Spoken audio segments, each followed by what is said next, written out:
shall fight on the landing grounds, we shall fight in the fields and in the streets, we shall fight in the hills, we shall never surrender.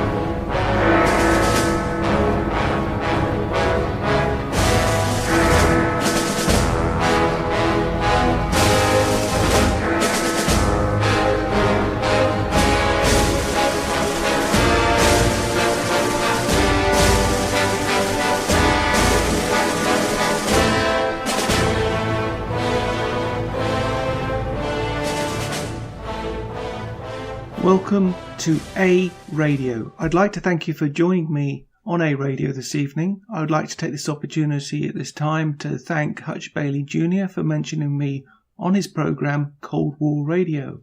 If you're interested in getting a real feel for what's going on in the US, rather than just what's on the mainstream media, and particularly up here in Canada, then I suggest you tune into his show, and I will put links on my website.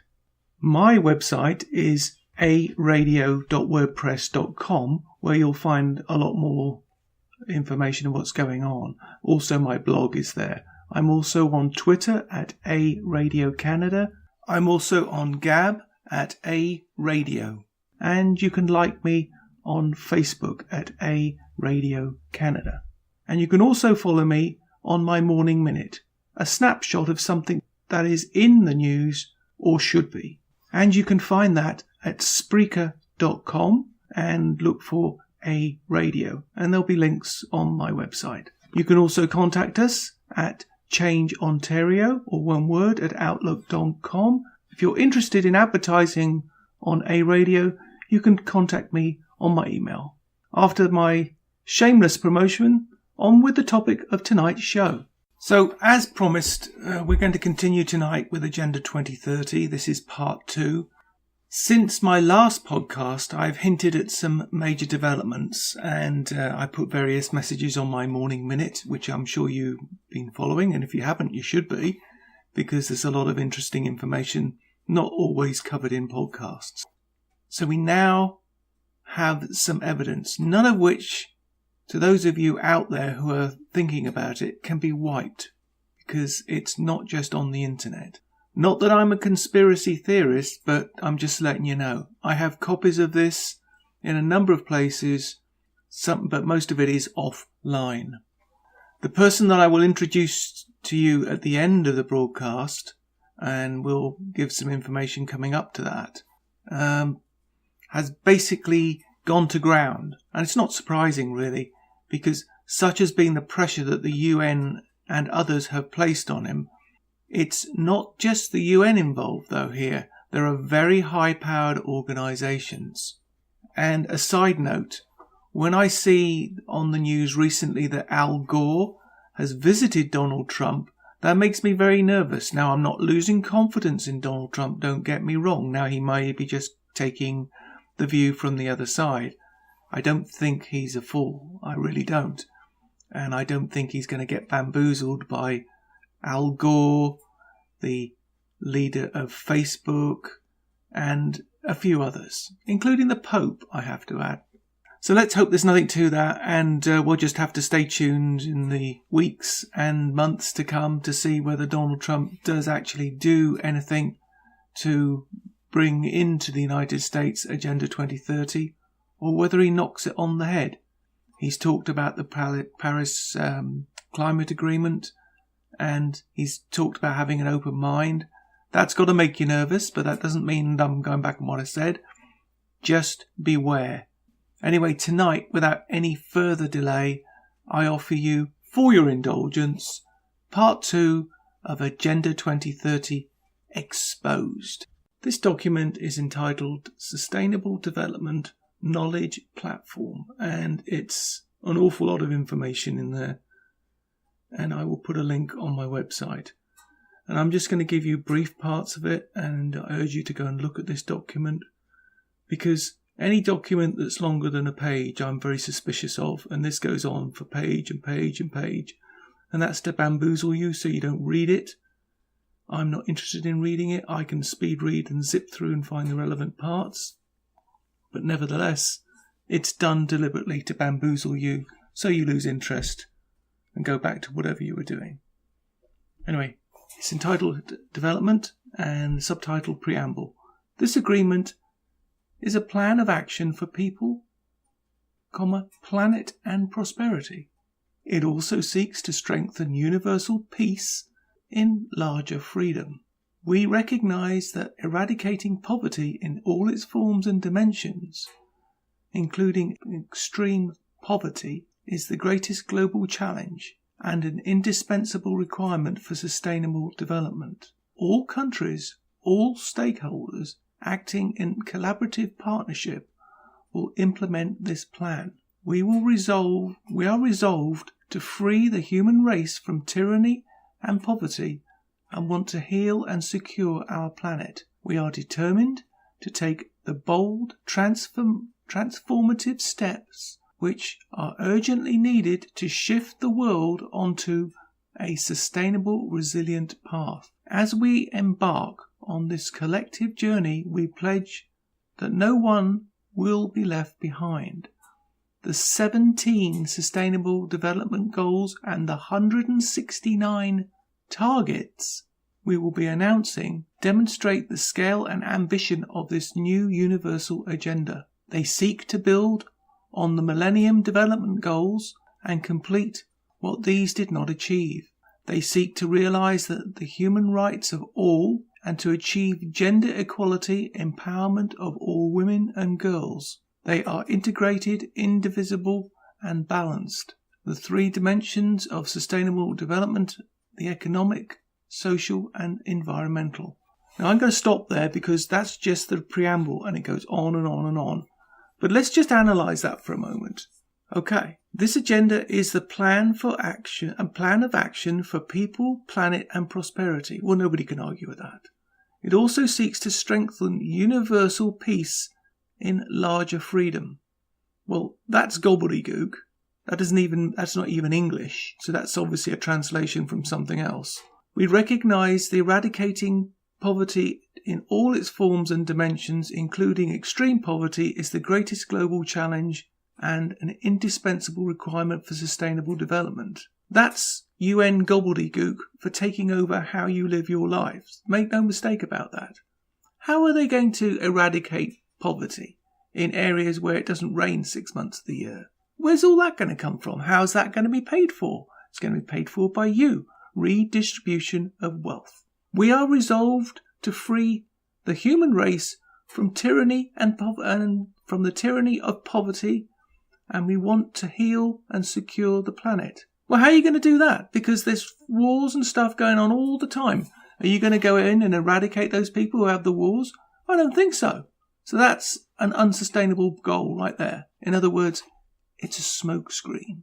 As we embark on the collective journey, we pledge that no one will be left behind. Well, how are they going to do that? Unless they impose their views on everybody. Well, that's not democracy and that's not freedom. 17 sustainable development goals and 169 targets. Why do we need 169 targets? That's to blur it so you don't know really what's going on. They seek to build on the Millennium Development Goals. Well, nobody knows what those are except them. They seek to realize the human rights of all and to achieve gender equality and empowerment of all women and girls. Well, let's just analyze that for a minute. How many Muslims are there in the world? How many fundamental Muslims are there in the world? There's billions of them. So if there's billions of them and they don't believe in women's rights and women's equality and girls' rights and girls' equality, that is a non-starter. It's a smoke screen. They are integrated and divisible, and the three dimensions of sustainable development, the economic, social and environmental. It's bull. It's a way of getting into your country, whichever country you happen to be in, and control the raw materials, the assets, and how you develop those assets and raw materials. And basically, that's code for socialism. So we'll stop there. You'll have the link to that item, and we'll be back after the break.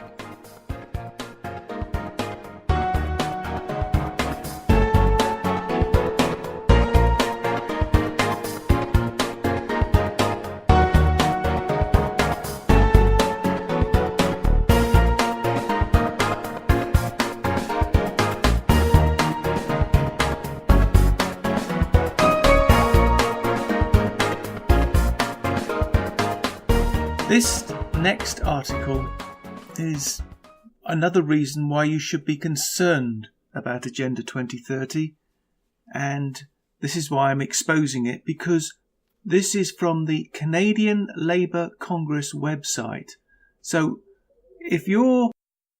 how can I put this politely? If you don't believe in socialism, then you know damn well if it's on the Canadian Labour Congress website, it's not good, because it's not capitalist, that's for sure. Because Labour Union people think they're entitled to stuff, and that's socialism. And Canada is not a socialist country. So here it goes. What you need to know about the UN's 2030 Agenda for Sustainable Development. This is code. Sustainable is carbon tax and other things. And it's dated Wednesday, November 4, 2015. With the recent federal election dominating the airways, many Canadians missed hearing about one of the UN's most important summits of the year between September 25 and September 27. The United Nations Sustainable Development Summit was held in New York. Blah, blah, blah, blah, blah. Then it goes on about the goals. With the goals and targets to end poverty, reduce inequality, fight climate change, ensure access to education, blah, blah, blah, blah, blah. The trade unions welcome the new framework for sustainable development and particularly committed to realising goals and targets, ending poverty, ending hunger, ensure inclusive, equitable education, achieve gender equality, ensure access to affordable, reliable, sustainable modern energy, promote sustained, inclusive economic growth, build resilient infrastructure, reduce inequality, take urgent action on climate change, promote peaceful, inclusive societies. The Canadian Labour Congress and International Trade Union Confederation, ITUC, commends states on signing this ambitious set of goals and targets. However, labour organisations also pointed out flaws in the goals, supporting framework and the processes for follow-up, review and accountability. In terms of the goals framework, labour bodies are asking for signatures nations to commit to implement the goals through financing progressive, keyword here folks, progressive policy and sound accountability framework. In addition, the goals, follow-up and review process essentially voluntary, meaning that nations risk little if they fail to make efforts to implement the goals. The CLC, I think that's the union people, and the ITUC believe the follow-up process could be strengthened through binding commitments based on existing international standards. Then it goes on quoting more stuff, which you can see on the website. I'll put a link. But basically, it's socialism, and they're trying to force socialism into Canada and other countries through the back door. They've exposed it because they're in favour of it. And we'll be back after this.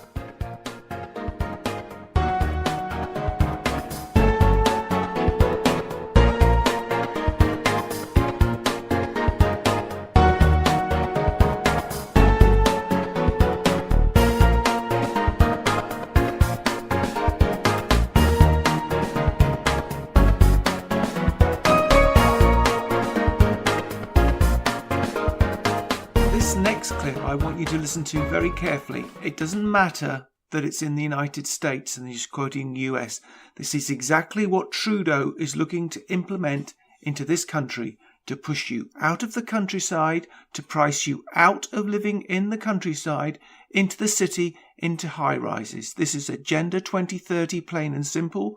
This is what Wynne is doing in Ontario, because, be honest with you, why is electricity cost more in rural areas than urban areas? It's to push you out of the rural areas and into the cities, into the high-rises, get you out of your 5, 10, 50 acre plots and get you into a 20 by 20 block.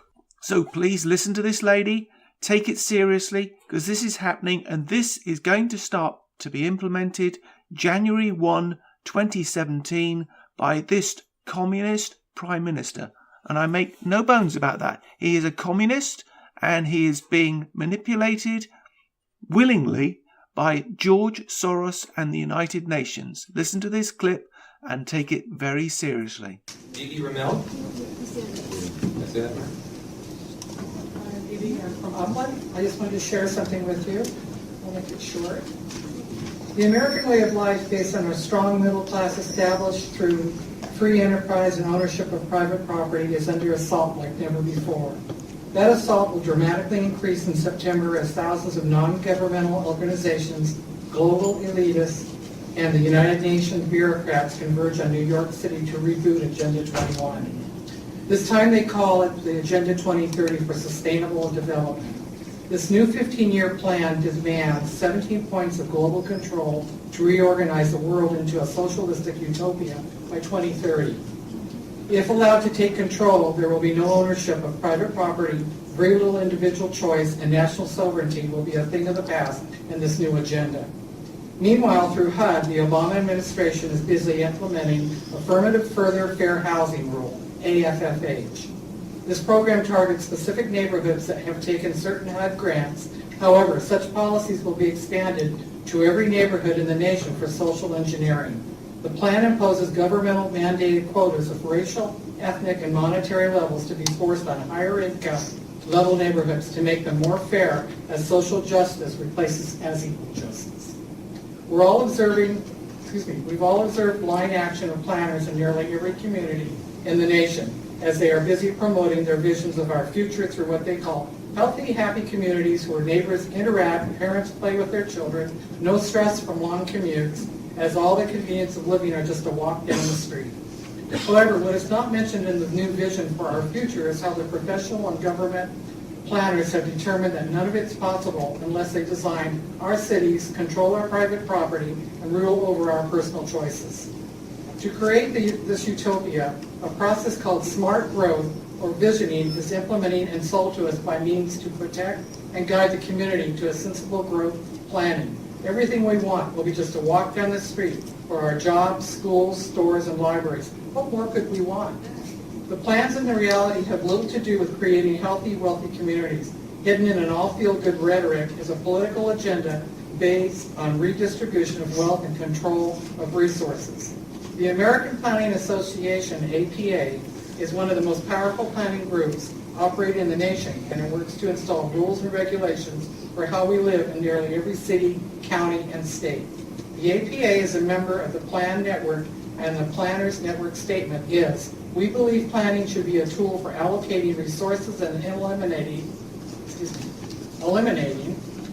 great inequalities of wealth and power in society because free market has proven incapable of doing this. That single statement, the root of philosophy of the planners across the nation, advocates socialism's redistribution of wealth schemes which operate under the label of social justice. These are nothing but tools to divide our citizens and create racial strife and envy. It unites the goals of community planners with the newly announced HUD AFFH and regulations on neighborhood diversity. The HUD plan dictates quotas at neighborhoods where they are predominantly Hispanic, Black, White, or Asian must be broken up by bringing in different income and ethnic groups. In smart growth, cities such as Portland, Oregon, strict controls are placed on community area growth, which planners negatively label urban sprawl. This means that only a certain amount of land is available for development and growth. As the population naturally grows inside that restricted area, the planners must increase density regulations, forcing more and more multifamily apartment buildings instead of single-family homes. As the population continues to grow, this eventually leads to the necessity of stacked and packed of high-rise apartment buildings. You will not have the choice to live in a single-family suburban home or in a rural area. These will not exist. In fact, just recently, Smart Growth City, Seattle, Washington, announced that it is looking into the possibility of banning single-family homes under smart growth, one size fits all. The 2030 Agenda and the AFFH are mutual and direct assaults on our form of government and on private property rights. If there was a time for Americans to finally stand up and say enough, that time is now.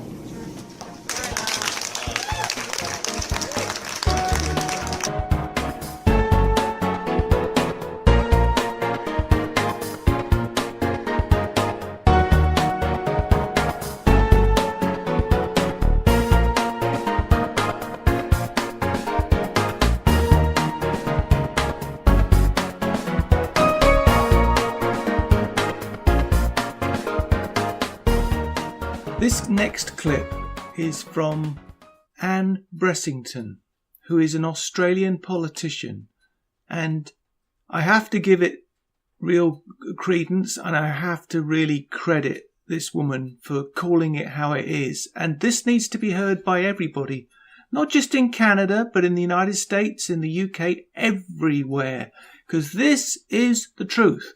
This is Agenda 21/2030, totally and utterly exposed, bare bones.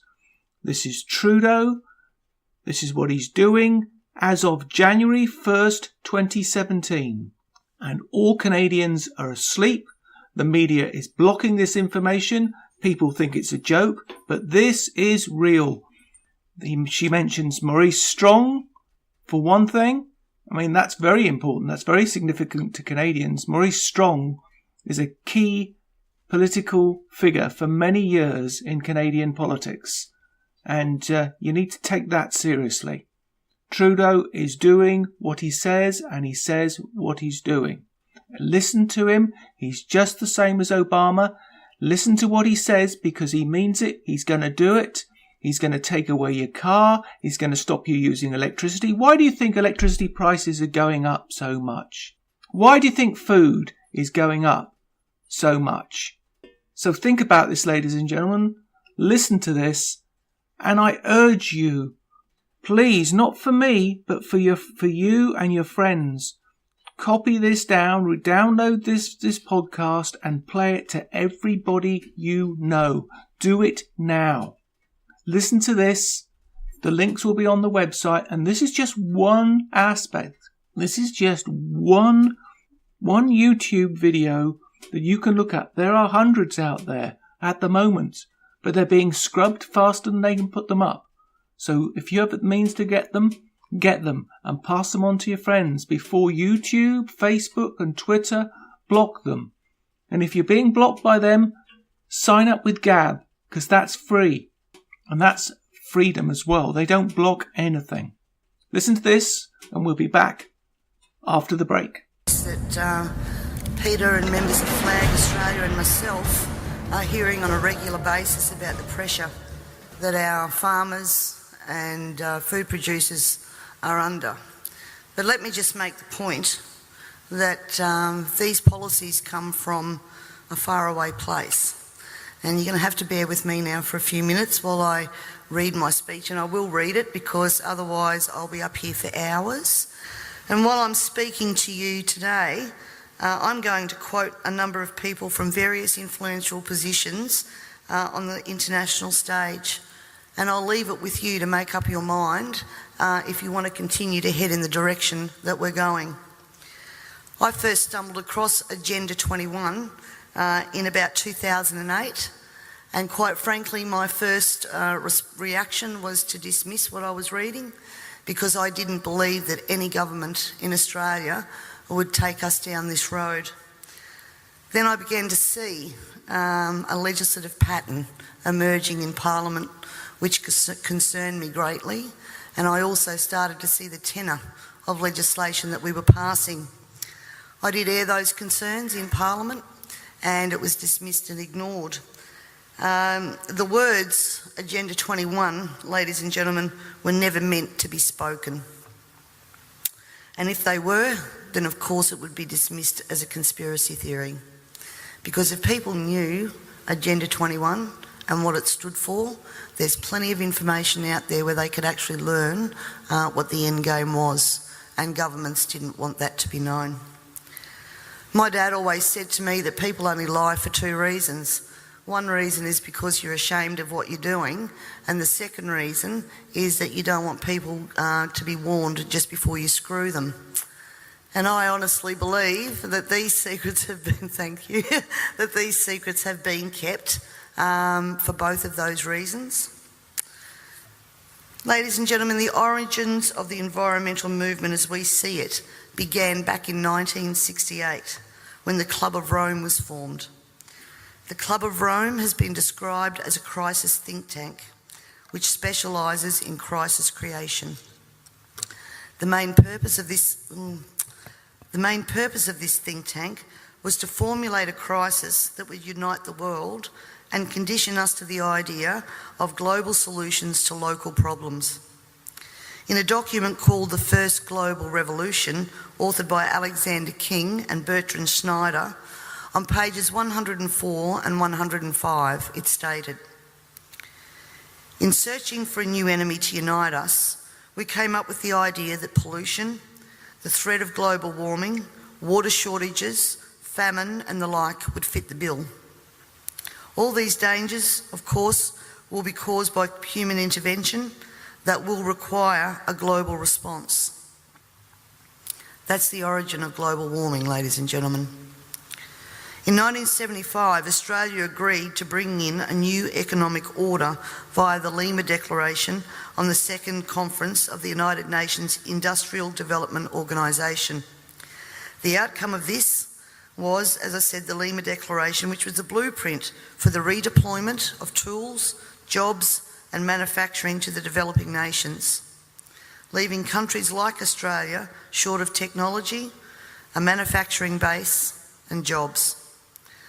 Blind Freddie can now see what the outcome of that has been for our country, with their unworkable trade and tariffs agreements hand in hand with this that have followed as a matter of course. This is now a reality, with around 90% of our agriculture and manufacturing just gone. Australia signed the Lima Declaration and hundreds of others with the support of all major political players: Whitlam, Fraser, Hawke, Keating, Hewson, Howard, Rudd, the Democrats, the Greens and even the Nationals. It has been put to me that all of these treaties were the foundation for the rollout of Agenda 21, and it seems that Australia has been moved around the global chessboard, and our so-called leaders were either complicit or naive to the long-term consequences. And now we're almost at checkmate.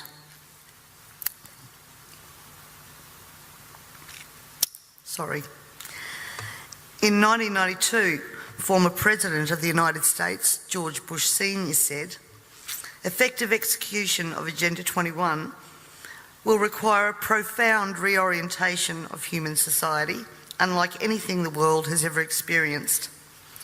A major shift in the priorities of both governments and individuals, and an unprecedented redeployment of human and financial resources. This shift will demand that a concern for the environmental consequences of every human action will be integrated into individual and collective decision-making at every level." Cutting through the code, I want everyone to consider what the words "profound reorientation of all human society" and "unprecedented redeployment of human and financial resources" actually means. For everyone here tonight not familiar with Agenda 21, I would suggest that this is the beginning of your learning curve, not the end. In 1992, Maurice Strong, Secretary General of the UN Earth Summit and member of the Club of Rome, said, "It is clear that current lifestyles and consumption patterns of the affluent middle class, involving high meat intake, consumption of large amounts of frozen and convenience foods, use of fossil fuels, ownership of motor vehicles, small electrical appliances, home and workplace air conditioning, and suburban housing are not sustainable." Put those statements together with the previous one, and it must become clear that Agenda 21 is about controlling every aspect of our lives: how we eat, what we eat, how much we eat, how we move around, food production, the amount of food, and where we even live. Dixie Ray, former Washington State Governor and Assistant Secretary for Oceans and International Environmental and Scientific Affairs, stated, "Agenda 21 seeks to establish a mechanism for transferring the wealth from citizens to the third world. Fear of environmental crisis would be used to create a world government and UN central direction."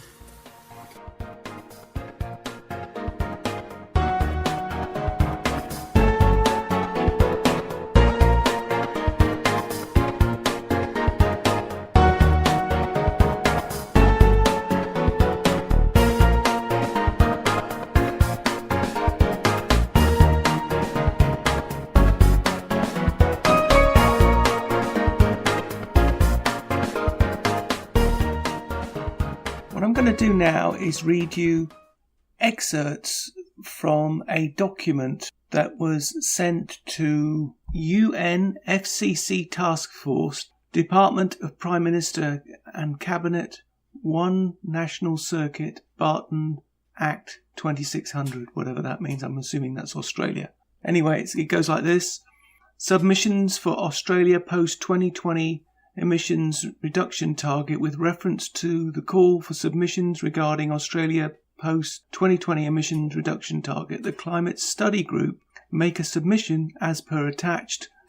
The submission will later form the substance of a scientific paper requested to be published, submitted for publication in an international scientific journal. In due course, it will be circulated to all federal and state politicians, ambassadors and high commissioners, institutions concerned with climate change, committee leaders and media. And it's signed by Richard Morgan, AM, convener, the Climate Study Group. Now, this is a very long document. I'm going to put it online so you can read it, but I will take excerpts from it and give you some sort of idea of what the document's about. Okay, so here's a part of the document, and I've just taken it at random, and it goes like this. There is a general inability of people to accurately perceive correlation. Illusionary correlation can play an important role in confirmation of false hypothesis. Once having formed a strong hypothesis, people are often inattentive to new, informative, contradicting their hypothesis. There is thus the problem of selective scrutiny of evidence. These biases are identified by psychologists are important for those concerned about climate change, as discussed below. The bias of we infer too much from too little evidence. Regional climate events have been presented as sufficient evidence for global climate change. A good example of this is the Garnaut Climate Change Review of Australian climate change, where changes in rainfall patterns, droughts and heat waves are all ascribed to human-induced global climate change. The bias of we misread evidence as confirming a previous held hypothesis. The current melting of Arctic ice is commonly referred to as confirming climate change caused by human activity. Arctic Ocean variations have occurred in the past, and even Greenland was once farmed. In 1922, the US had a weather bureau which reported the Arctic Ocean is warming. Icebergs are growing scarcer. In some places, the seals are finding the water too hot. Reports all pointed to radical change in the climate conditions, hitherto unheard of temperatures in the Arctic zone. Subsequently, the ice cover returned. These and other examples show that the Arctic ice cover retreats and advances due to natural variability rather than because of rising industrial CO2 emissions. Receding ice is not a new phenomenon. The bias of illusionary correlation can play an important part in confirming a false hypothesis. And it goes on and on. Here's another piece. Ice cores reveal temperatures increased following this ice age at least 200 years before CO2 level rose, i.e. contrary to the hypothesis that rising temperature is caused by increasing CO2.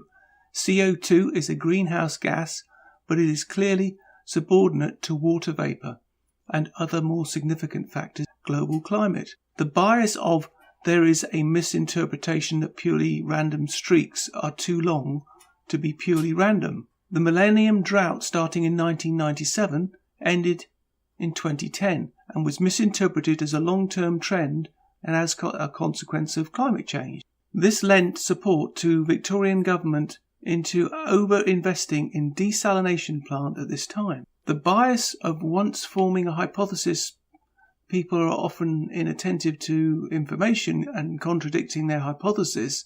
There is the problem of selective scrutiny of the evidence. There are a number of observations which have been overlooked, contradict the dangerous global warming hypothesis. And it goes on. And here's another point. to facilitate conversion of people to a desired belief without the benefit of evidence. See Battle of the Mind by William Sargent. They are means available to choice architects and people promoting the need to address climate change. It is relevant that Mr. Cass Sunstein, a co-author of Nudge, has been appointed an advisor to the US President Obama as a behavioral economist. Mr. Obama, in a recent speech to the nation, expressed alarm about climate change threatening the future outlook for our children and grandchildren.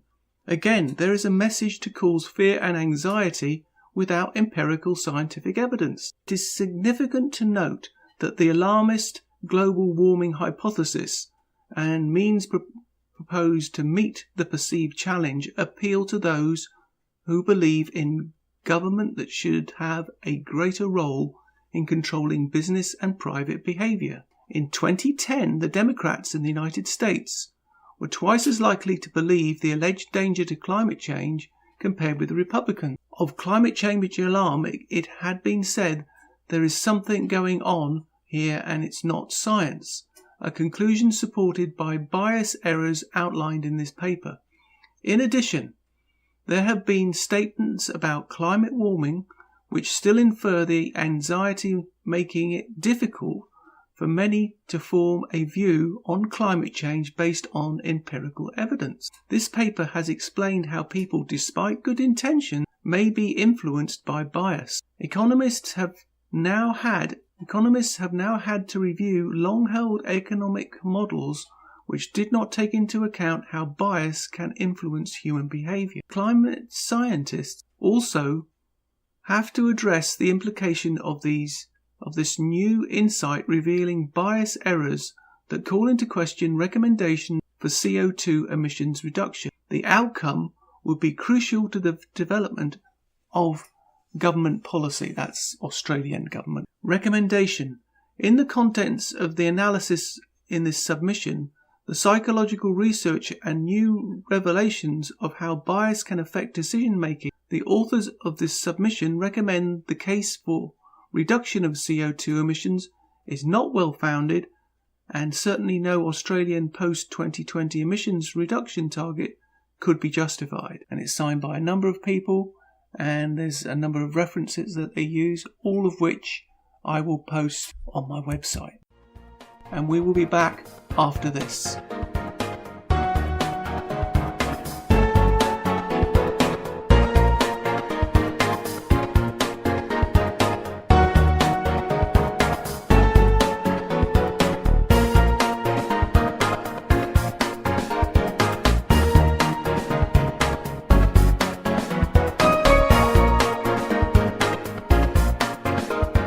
This next one is very significant because it's signed by 140 scientists. Let me say that again. 140 scientists.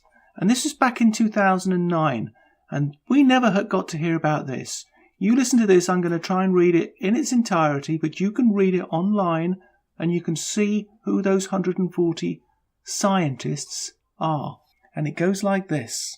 Causes of climate change slammed by 140 scientists. This is December 8, 2009. UN challenged to provide sound evidence of catastrophic forecasts. The International Climate Science Coalition today released names of over 140 leading climate experts from 17 different countries who are asking the United Nations and other supporters of this month's climate change conference to produce convincing observational evidence for their claims of dangerous human-caused global warming, or known as AGW, and other changes in the climate. The Copenhagen Climate Challenge demands that the UN publicly substantiate each of its 10 fundamental assertions that underlie the current climate concerns.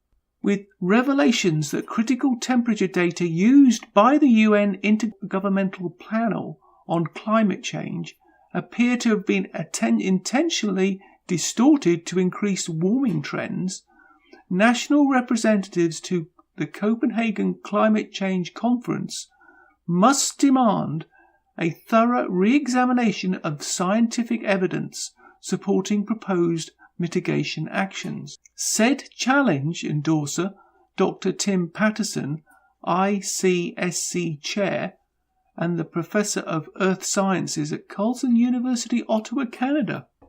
Let me say that again. Tim Patterson, ICSC Chair, Professor of Earth Sciences at Carleton University, Ottawa, Canada. This should not be limited to a simple temperature data auditing, but must also include a re-evaluation of many of the climate-related assertions uncritically accepted by politicians and media worldwide. Now we're getting to the crux of it, aren't we, folks?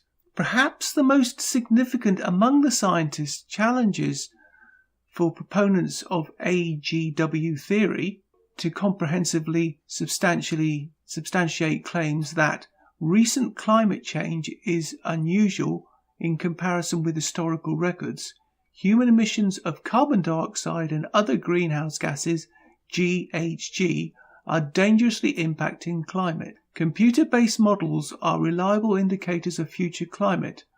The science of climate change is not settled. Can I say that again for the hard of hearing? The science of climate change is not settled. Mr. Trudeau, the climate of science for climate change is not settled. I'll say that again. The science of climate change is not settled. It is evolving rapidly with critically important discoveries, many of which contradict IPCC findings, coming out every month, asserted the ICSC science advisor, Dr. Robert M. Carter. Also a challenge endorser and professor, Marine Geophysical Laboratory, James Cook University, Townsville, Australia. The already weak cause for dangerous man-made global warming is getting weaker still as our understandings advance. So governments need several decade long time out while the science matures before ever considering the possibility of GHG emission restriction. While policies designed to conserve energy, reduce pollution and help vulnerable people adapt to climate change are important to pursue, proposals to severely curtail GHG emissions in an effort to control climate make no sense, given the current state of scientific knowledge, concludes challenge endorser Dr. I have no idea how to say that, Wilborn Carlen, Professor Emeritus, Physical Geography, Stockholm University, Uppsala, Sweden. Instead, we need to focus on environmental issues we know we can positively impact, air, land, water pollution being primary examples. ICSC is an association of scientists, economists, and energy policy experts working to promote better public understanding of climate change. ICSC provides an analysis of climate science and policy issues, which, being independent of lobby groups and vested political interests, is an alternative to advice from the IPCC and the ICSC, thereby fosters rational, evidence-based, open discussion about all climate and climate-related issues. Now, they have sent a letter to the then Secretary General of the United Nations, and it says this: Dear Secretary General, climate change science is in a period of negative discovery. The more we learn about this exceptionally complex and rapidly evolving field, the more we realise how little we know. Truly, the science is not settled. Therefore, there is no sound reason to impose expensive, restrictive public policy decisions on the peoples of the earth without first providing convincing evidence that human activities are causing dangerous climate change beyond that resulting from natural causes. Before any precipitate action is taken, we must have solid observational data demonstrating that recent changes in climate differ substantially from changes observed in the past, and we are all well in excess of normal variations caused by solar cycles, ocean currents, changes in the Earth's orbital parameters, and other natural phenomena. We, the undersigned, being qualified in climate-related science disciplines, challenge the UNFCCC and supporters of the United Nations Climate Change Conference to produce convincing observational evidence for their claims of dangerous human-caused global warming and other changes in the climate.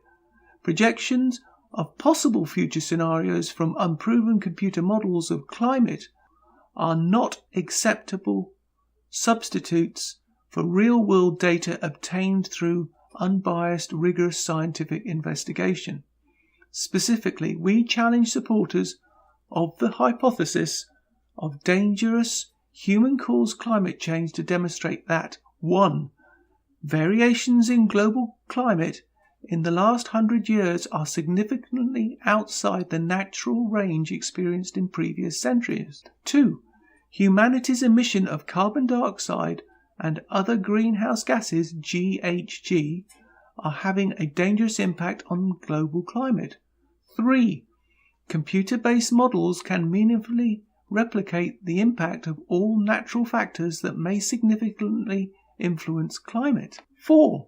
Sea levels are rising dangerously at the rate that has accelerated with increasing human GHG emissions, thereby threatening small islands and coastal communities. 5. The incidence of malaria is increasing due to recent climate changes. 6. Human society and natural ecosystems cannot adapt to foreseeable climate change as they have not done in the past. 7. Worldwide glacier retreat and sea ice melting in polar regions is unusual related to increases in human GHG emissions. 8. Polar bears and other Arctic and Arctic wildlife are unable to adapt to anticipated local climate changes effects independent of causes of those changes. 9. Hurricanes, other tropical cyclones and associated extreme weather events are increasing in severity and frequency. 10. Data recorded by ground-based stations are reliable indicator of surface temperature trends. And finally, it is not the responsibility of climate realists scientists to prove that dangerous human-caused climate change is not happening. Rather, it is those who propose that it is and promote the allocation of massive investments to solve the supposed problem, who have an obligation to convincingly demonstrate that recent climate change is not of mostly natural origin, and if we do nothing, catastrophic change will ensure. To date, this they have utterly failed to do. And this is signed by 140 people, and this will be on my website also afterwards. And these are very notable people. So we reached the final one, and this is the key. This is the key. This is a video, and I'm just playing the audio of it, of what I have discovered, and I'm sure other people have discovered, but it's not being talked about a former key Australian advisor to the Prime Minister, and what he said and what happened to him afterwards. Basically, he was let go and the UN pounded him afterwards and he is gone into hiding. But he spoke the truth and they didn't like that. Take a listen to this report and we'll be back after this.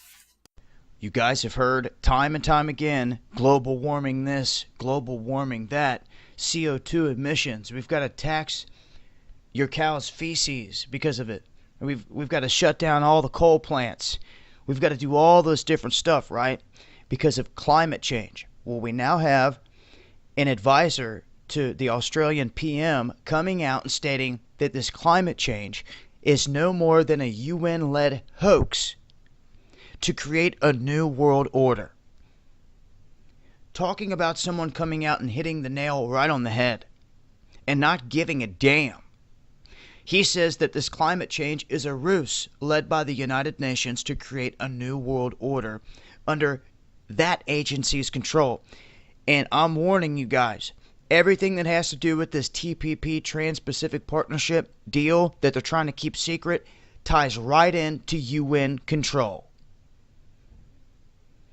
Now, Maurice Newman, chairman of Prime Minister Tony Abbott's Business Advisory Council, said the UN is using false models which show sustained temperatures increasing, and it's doing so to try to end democracy and impose this tyrannical rule.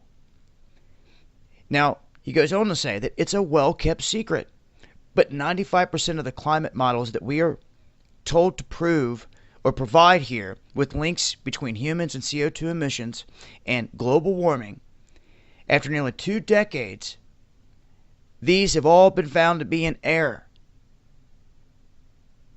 And he put this out, and he says the real agenda is concentrated political authority from the UN. And global warming is the hook. And the UN is against any kind of freedom, and they seek to create this new world order. That's why you see all these stories being pumped out there about Earth species extinct. They run all the mainstream media outlets. They come up with these stories. They pump them out there. And it all ties back to what? Climate change. And this is going to be the main thing they use to push their agenda. Even coming down to take your guns and your weapons. All put together neatly in this package that they're going to try to keep a secret and hidden from the public for as long as possible. You guys should know by now, this Illuminati stops at nothing for this new world order. It's on us to awaken the masses. It's on you and I. Share this information with others. Let them know that top leaders out here are coming out and calling it for what it is. That this climate change is no more than a UN-led hoax to back their new world order. There's not many men that would come out at this level and state that flat out. But he's had enough. We need more men like this. More women like this. That's our show for this evening. Unfortunately, there's so much more that I had to leave out because of time and for absolutely no other reason. I hope you both enjoyed it and found the program informative. The idea is to give as much information as possible so that you can get a picture for yourself. This subject is so critical. I cannot emphasize that enough. It's so critical that we cannot allow it to be buried under a myriad of information that's out there. I regret that some of the articles were very long, probably rather tedious, but play them back a couple of times and listen to them. Look up the information yourself and read it. I will put all the links on my webpage in the coming days. There's a lot of information, so I've got a lot of work to do, but I wanted to get this out first. So what I hope this program has left you with is a brief understanding of what currently is Agenda 21, now morphing into Agenda 2030. The most important thing that I hope you got from this is that it certainly is not a game, it is not fictitious, and to use the latest buzzwords from the liberal communist media, both north and south of the border, it is not fake news. This is real. This is really happening to us. It's not happening to the Americans yet, because they've got a stay of execution with Donald Trump.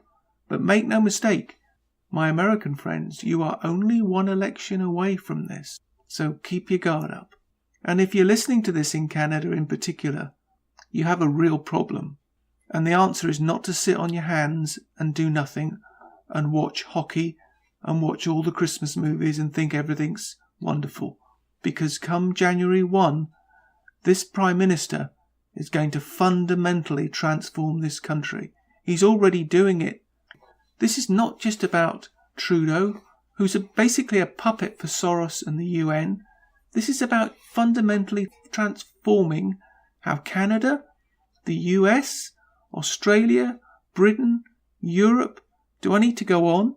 It's not by accident that these groups of people are being allowed to come into these countries. It's not by accident. It's by design.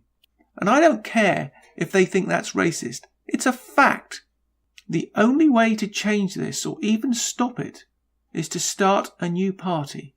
Because, to be honest with you, it makes no difference who you vote for. All the major parties, let me say that again, all the major parties in Canada are in favour of climate change regulation. All of them.